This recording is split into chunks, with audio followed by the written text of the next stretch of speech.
হযরত উমর বিন খাত্তাব জিজ্ঞেস করলেন ইবনে আব্বাস রাদিয়াল্লাহু আনহুকে, ঘটনা কি হতে পারে? বলছে, ওগো আমিরুল মুমিনিন, আমার ধারণা, আমাদের ধারণা, মজলিসে শোরা ধারণা, জীবনে 2 বার হজ, এক হজে পরকালের আগুন তার জন্য হারাম হয়ে গেছে। ধারণা করে গবেষণা করে বলছে দ্বিতীয় হজে দুনিয়ার আগুন তার জন্য হারাম হয়ে গেছে।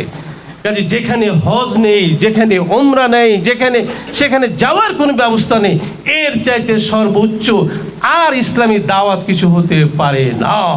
আমি জালাল উস্তাদ দেশে এবং দেশের বাইরে কোটি কোটি মানুষ আমার কথাগুলি শুনে, এটিএন বাংলা হোক, মিডিয়া হোক, যেখানে হোক, আমার বক্তব্যগুলি শুনে আমি যখন সালমান হজ গ্রুপ দেখেছি, তার আচার ব্যবহার, ইমামতি সব কিছু দেখেছি, আলেম ওলামাগুলোকে যখন দেখেছি, দাড়ি বলেন, টুপি বলেন, দিনদারি বলেন, তেলাওয়াত বলেন, নিঃসন্দেহে শুধু এলাকা না, পুরো বাংলাদেশ, পুরো মুসলিম বিশ্ব, এদের কারণে আল্লাহর তরফ থেকে দয়া, মায়া, মাগফিরাত, ভালোবাসা সব নেমে আসবে।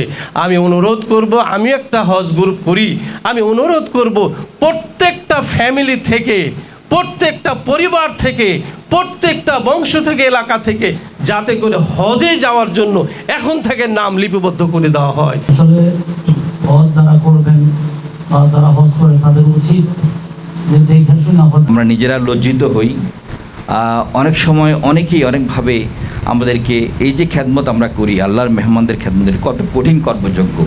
আপনারা যারা হজ করেন, আপনারা কিন্তু আপনার ফরজটা আদায় করার জন্য সচেষ্ট থাকেন, আর আমরা যারা 200, 250, 300, 500 হাজে নিয়ে যাই, আমরা কিন্তু 500 লোকের রেসপন্সিবিলিটি পালন করি। ঠিক সেভাবে উপদেষ্টা এবং পরিচালক হাফেজ মাওলানা আবু ইউসুফ ভাই আসছেন, তারপরে আমাদের মাওলানা কাসেমি সাহেব সহকারে, মুফতি মিজানুর রহমান আদবি সহকারে, অনেক লোক উপস্থিত হতে পেরেছে, অনেকেই হয়েছে, বাট আসলে সময় এমনই কম, মাগরিবের পরে টাইম হয়ে গেছে। আমরা জাস্ট হলো দোয়া করব, যাদেরকে আমরা কথা বলতে দিতে পারিনি, এই জন্য আন্তরিকভাবে দুঃখ প্রকাশ করছি। আপনারা মেহরবানি করে ক্ষমা দৃষ্টিতে দেখবেন।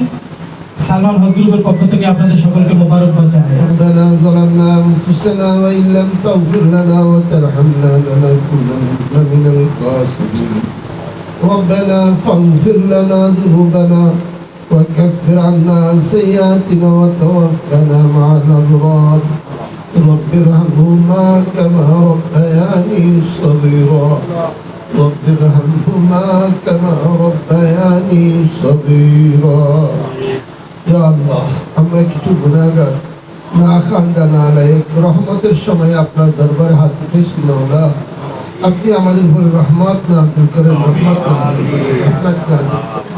আল্লাহ আমাদের জীবনের গুনাহ খাতাগুলো মাফ করে দেন। আল্লাহ আমাদের গুনাহ